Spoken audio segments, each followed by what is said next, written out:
Welcome, everyone. This is the Three Cast. I believe this is episode 2. Not sure. But anyways, so Matt is away this week. Some work stuff. I don't know. I think he's under a desk somewhere crying, looking at the Linux terminal window. Who knows? Oh, really? Oh, geez, man. The poor guy. So if you want to get in contact with us, there's a new email, but Matt hasn't put it in yet, so to be announced. And on Twitter, Matt is MTWB, Vince is VWHUI, I am Ricky_Williams1, and the 3cast is at the 3 cast. So this week we're going to be talking about Divergent. This was one of my picks for movies, and I think everyone will be surprised when I actually talk about it. But anyways, let me just give a quick sort of rundown about what it's about, and then tell us straight up how it's different from Hunger Games. Vince will talk about what he thinks, give his rating, and I'll do the same. We're not going to issue a spoiler because it's old enough and we've already told you the name of what we're doing. So if you didn't watch it, then you should be stopping this right about now. Okay, so Divergent, we're talking about the very first one in the series, based on a set of books. So this, it's set in the future. There was a great war, after which society divided into 5 factions. So at a certain age, I believe it's, in the teenage years, 16, I think, they're given a bunch of tests, sort of like our aptitude tests, and it sort of determines how they deal with situations, and it puts them into a certain category of the 5 factions. Which are based on not aptitude, it's more like kind of ethics, I think, like selflessness. Yeah, but I mean, that's the factions, but I'm saying the tests, because it's about, the way you solve the problem, whether you do it by thinking or by action, or, it's similar. It's not an aptitude test, of course. So then comes the day you actually choose your faction. After that, then you go and do a bunch of tests with the faction. If you can't pass the tests, you become factionless. So in Divergent, we have our hero, which is Triss. She chooses the Dauntless faction, who are basically the protectors of society, the cops, the daredevils. Now, Trish is actually divergent, meaning that she has qualities where she doesn't really fit into just one of the 5 factions. She can think on multiple levels, and so basically she uncovers this plan by the leader of the erudite faction, or erudite, or whatever, how the hell you pronounce it. Yeah, faction, to take over all the other factions by using mind control of the Dauntless, the army, the police. So the plan is also to eliminate anyone who's divergent within the society, because they can't be mind controlled. That's it in a nutshell. It's the first part of the 3 of a trilogy.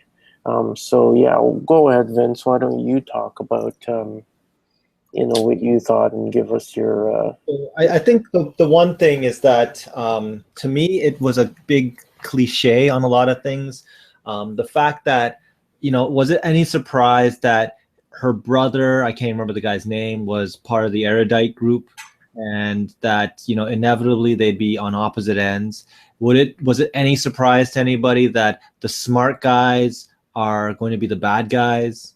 Was it any surprise that the cop guys were going to be used as the muscle to kind of execute the plan? I'm pretty sure again, I never knew when this movie came out. Like, honestly, I thought that this came out right when Hunger Games came out, so I was like trying to figure out. It was pretty close. I was trying to figure out like how many families or how many groupings. I don't even remember how many. Like, I never even watched the Hunger Games movie, right? But there's 13 13. They For call Hunger them Games? directories. It's some D thing. Districts. They call them districts. Yeah, I'm yeah. pretty sure there's 13 of them. Okay, so you clearly watch the stuff more than I do. Um, I don't know. So to me, the book, sorry, not the book, the movie was I don't know. It was like it was a typical Hollywood blockbuster. I always try to look for the extra meaning, but it was so overt, like the kind of Judeo-Christian morality plays about just meaning and just about the kind of post-apocalyptic dystopian state and how free thinking is bad or free thinking is good. The hybridization, this kind of issue about like people getting killed off and genocide. I mean, all those things seem to be a little bit cliche. I think that it came a little too close with the, as I said before, the Hunger Games movie. The thing that I did like about this was just it was a bit more biting on its commentary on how society can form itself. I always find it weird when you have all these dystopian movies and they find like when all fucking chaos breaks down, right? The craziest thing is that suddenly they figure out, hey, but you know what? There's these 5 factions we can go into, and make stuff come back together again. Like I can never see that happening. I think that at the end of the day, I watched it and I was like, is that not the end of the movie? Like I couldn't really believe that there's 3 or 5 books. How many are there? I'm pretty sure there's 3. Okay, and they are at what right now? They're what? Are they at the last one yet, or?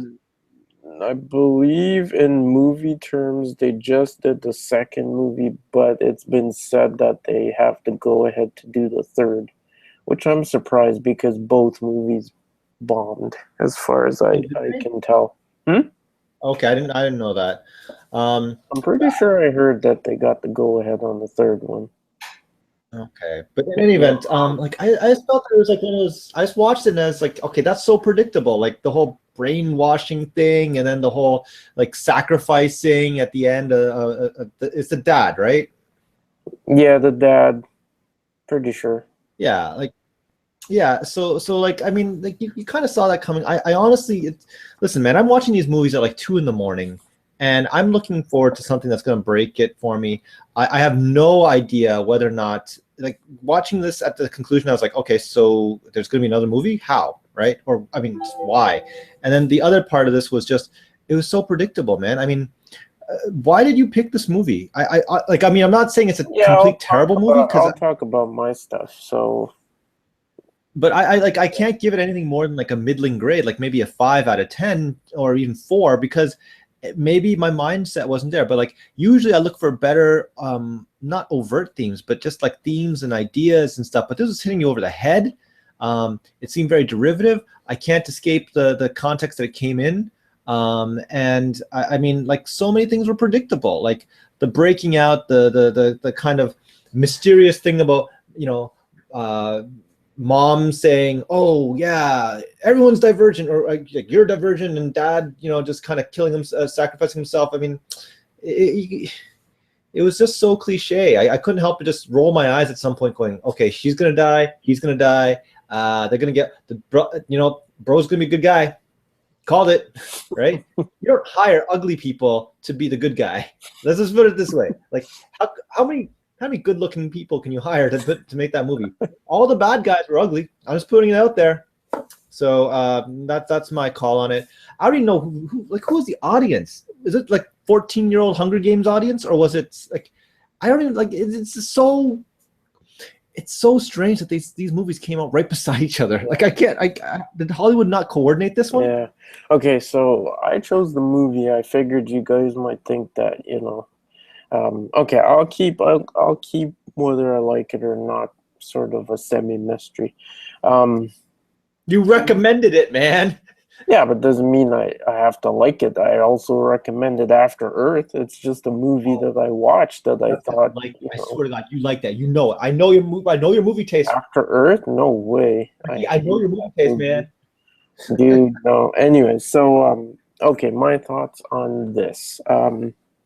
Okay. I want to read the books, and I have the books, and I still haven't read them. The reason I want to read the books is because, sometimes you read a book, and the book is really great, but when it turns to the motion picture, they butcher it and it totally sucks.